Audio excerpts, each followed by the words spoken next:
He assured me, don't worry, this series is not going to work. You'll be lucky to make it through the first season. You were working on a Star Trek show. I was so boring and tiresome.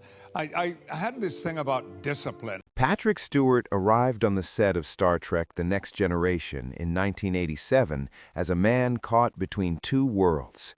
At 47 years old, he carried with him the weight of decades spent performing in Britain's most respected theatrical institutions. The Royal Shakespeare Company and the National Theatre had shaped his understanding of what it meant to be a professional actor.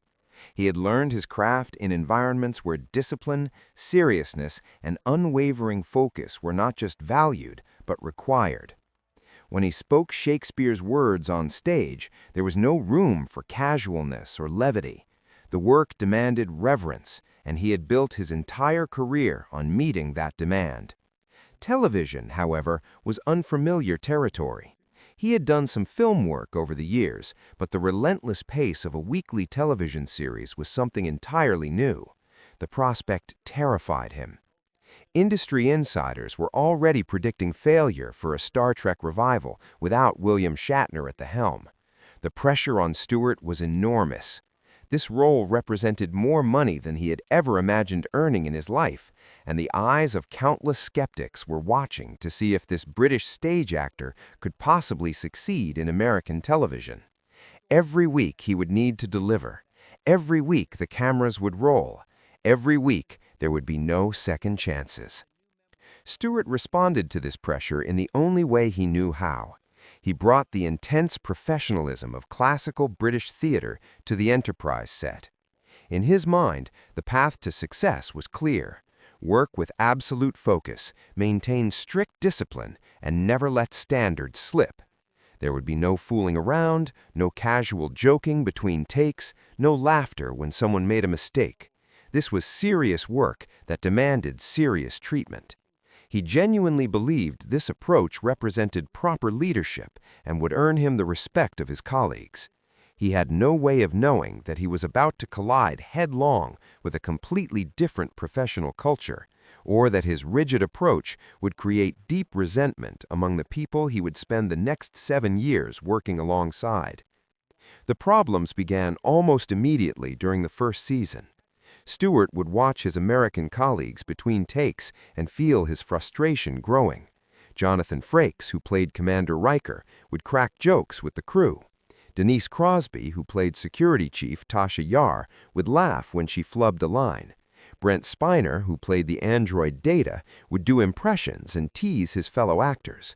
To them, this behavior was completely normal. It was how American television actors maintained their energy and kept their spirits up during long, exhausting shooting days. Humor was a survival mechanism, a way to prevent the grinding schedule from wearing them down completely. Stewart saw something entirely different. Through the lens of his theater training, this behavior looked like chaos and unprofessionalism. It felt like his castmates weren't taking the work seriously enough, weren't respecting the craft, weren't maintaining proper standards. In the theaters where he had trained, you didn't laugh your way through Hamlet. You didn't crack jokes during King Lear. The work was sacred, and it demanded your complete, serious attention. With each day that passed, his frustration intensified. He felt like he was trying to maintain professional standards while everyone around him treated the production like some kind of casual amusement. Finally, Stewart decided he had to address the situation directly. He called a meeting with the entire cast and delivered what he intended as a necessary lecture about professional conduct. He told them they needed to stop fooling around. He insisted they needed to take the work more seriously. He explained that this level of casual behavior was unacceptable. When Denise Crosby spoke up to defend the need for some fun during their long working days, Stewart's response was immediate and unequivocal. He told her directly that they were not there to have fun. The silence that followed his declaration was profound, but not in the way he expected. It wasn't the silence of people absorbing an important lesson. It was the silence of people who had just been deeply offended. Years later, when Stewart reflected on this moment in his memoir, he admitted that he had been what he called a severe person during those early years. That night, he left the set convinced he had done the right thing, that he had established necessary standards and shown proper leadership. He was angry with his castmates for not understanding what professionalism required.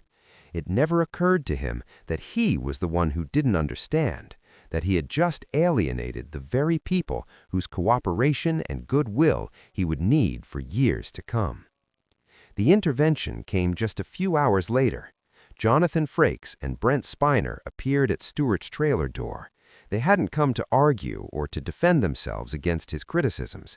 They came to have an honest conversation that would change everything. They acknowledged that perhaps the joking did sometimes go too far. They were willing to admit that much. But then they told Stewart something he desperately needed to hear. His approach of lecturing them and scolding them wasn't working. It wasn't creating better work or stronger leadership. It was making people uncomfortable and creating unnecessary tension. He was trying to impose the cultural norms of British classical theater onto a production that operated according to entirely different principles, the principles of American episodic television. Stewart listened to what they had to say, and for the first time he truly heard it. Something fundamental shifted in his understanding during that conversation. He began to realize that his castmates weren't lazy or disrespectful people who didn't care about quality. They were highly skilled professionals who had developed their own methods for surviving the brutal schedule of weekly television production. Their humor wasn't undermining the work, it was protecting them from being crushed by the exhaustion and pressure. Their laughter wasn't a sign of disrespect, it was a shield against burnout. This conversation in his trailer became a turning point not just for Patrick Stewart, but for the entire production. He began to loosen his rigid approach to the work. He started participating in the jokes and banter instead of glowering at them from the sidelines. He discovered that you could maintain high standards and take the work seriously without demanding that every moment on set be treated like a funeral. Gradually, the cast forgave him for his earlier behavior. The working environment improved dramatically. As Stewart became more relaxed and more human, something interesting happened to Captain Picard as well. The character became warmer, more accessible, more fully realized. The stiffness that had marked some of the early episodes gave way to a more nuanced performance. The cultural misunderstandings continued in other ways, though, some with more serious implications. During those early seasons, Stewart made a comment on set that he thought was perfectly innocent. Michael Dorn and LeVar Burton, the two black actors in the main cast, immediately recognized the racial implications of what he had said. In DVD extras from the show's 7th season, Stewart discusses this incident briefly, though he refuses to specify exactly what he said. What he acknowledges is that Dorn and Burton confronted him about it. They explained the racial context and the American racial sensitivities that he, as a British actor, had been completely unaware of. Stewart apologized as soon as they explained the problem, but the incident stayed with him for years. He worried constantly that he had inflicted permanent damage on those relationships. His relationship with Michael Dorn was already complicated by their clashing personalities. They had numerous loud disagreements throughout the series about various aspects of the production. Yet somehow, all of them kept working together. They continued showing up day after day. The relationships not only survived, but eventually grew stronger. Both Dorn and Burton forgave him over time, but Stewart never forgot what had happened. Writing about it decades later, he reflected that the experience taught him a crucial lesson. Good intentions don't erase the harmful words or actions. Ignorance doesn't excuse the damage you cause. Some of the most important lessons in life, he concluded, come only through the painful experience of shame. Beyond all the interpersonal conflicts and cultural collisions, Stewart faced another challenge that was perhaps even more exhausting, the brutal reality of the production schedule itself. He worked 5-day weeks, but these were unlike any workdays most people experience. The days regularly stretched to 12, 13, 14, or even 15 hours, with the longest days typically coming at the end of each week. Stewart appeared in nearly every scene of nearly every episode. The entire show rested on his shoulders. For the first 2 years of production, he had essentially no social life whatsoever. His existence narrowed to 2 activities, working and sleeping. Saturdays became precious to him. He would allow himself to sleep in a bit later than during the work week. Then he would spend his day doing laundry in his apartment, a task he continues to perform himself to this day. That simple domestic routine became his small island of normalcy in a sea of exhaustion. It was his ray of sunshine, his reminder that life existed beyond the Enterprise set. Sundays were devoted to mental preparation for the next 5 grueling days. He was too inexperienced with series television and too naive about the industry to realize he could have negotiated for an executive producer credit that might have given him more control and slightly better hours. Instead, he simply accepted the schedule and worked himself to the point of exhaustion week after week, barely maintaining any connection to life outside the show. Some of Stewart's deepest friendships on the production formed during the most exhausting moments. The Ready Room scenes, featuring Picard in conversation with Riker and Data, were frequently filmed very late at night, often on Friday evenings after most of the cast had completed their work and gone home. It would be just Stewart, Jonathan Frakes, and Brent Spiner working through pages of dense philosophical dialogue while crew members packed up equipment around them. These sessions often lasted until 2 in the morning. In those quiet, exhausted hours, real bonds formed between the 3 actors. The friendships that developed during those late-night filming sessions proved deeper and more lasting than the relationships formed during the big ensemble scenes on the bridge. Stewart also developed particularly strong connections with cast members who shared certain aspects of his background.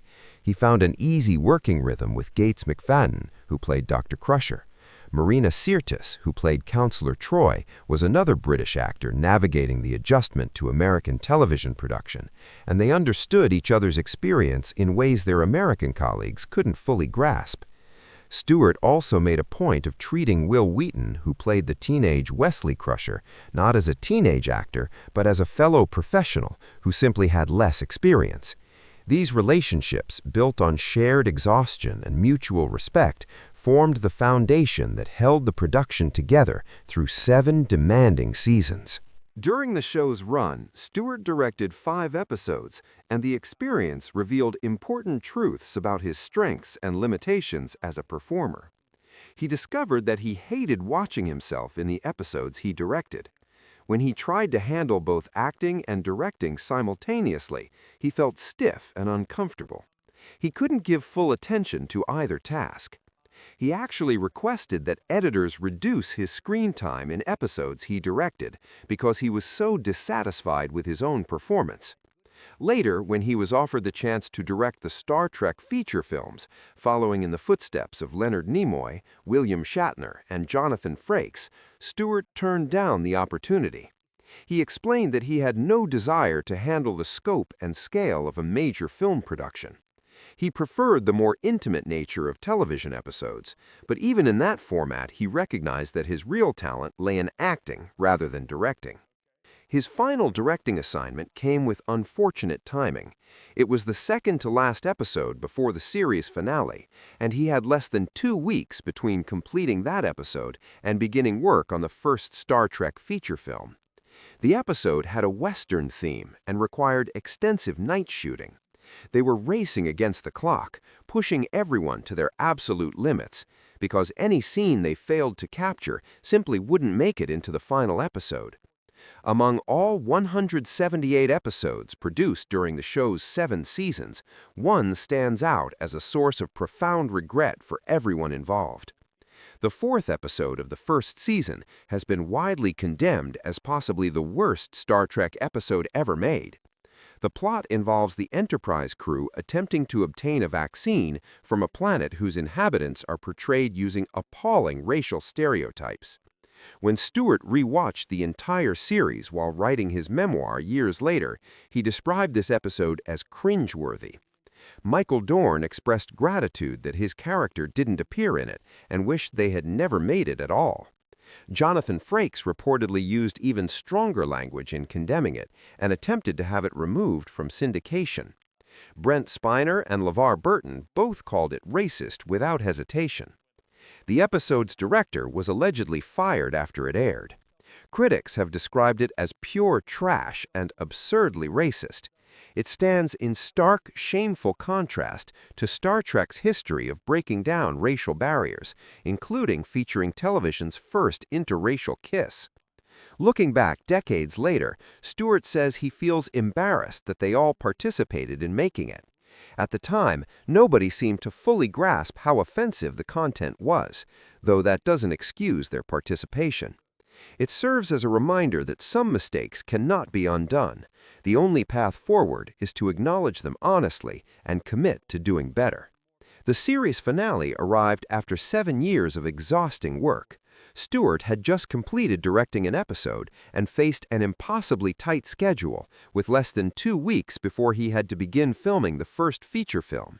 The finale required him to portray Picard at 3 different points in his life, jumping between time periods throughout the episode. They filmed the final scene at 1:30 or 2 o'clock in the morning on a notoriously difficult set that the cast and crew had nicknamed Planet Hell. Everyone was completely exhausted. The director had to practically drag the actors through the final shots. That's how 7 seasons ended. 2 actors alone in a cave in the middle of the night, too tired to fully absorb the significance of what was concluding. Stewart described the experience as bittersweet. Everyone involved realized they wouldn't be working together on a weekly series anymore, though feature films lay ahead. Still, ending something that dominated 7 years of their lives carried enormous emotional weight, even through the fog of exhaustion. Now, in his 70s, Patrick Stewart looks back on Star Trek: The Next Generation with wisdom earned through difficult experience. In his memoir and recent interviews, he acknowledges something that took him decades to accept. Jean-Luc Picard and Patrick Stewart are not separate entities. The character is him, and he is the character. For many years, he fought against this connection, trying to maintain what he thought was the proper distance between actor and role.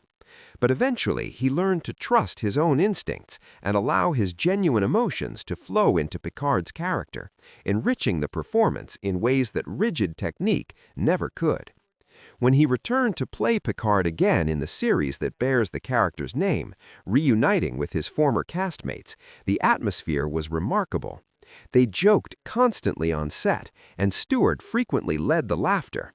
He looks back now at his younger self, the rigid man who once declared they were not there to have fun, and he can only shake his head. The journey from that frightened, controlling theater actor to the relaxed, confident performer he eventually became represents one of the most significant personal transformations in television history. His story teaches us that real leadership isn't about rigid control or demanding absolute seriousness. It's about understanding the people around you, adapting to different cultures, and recognizing that commitment to excellence and joy in the work are not opposing forces, but natural partners.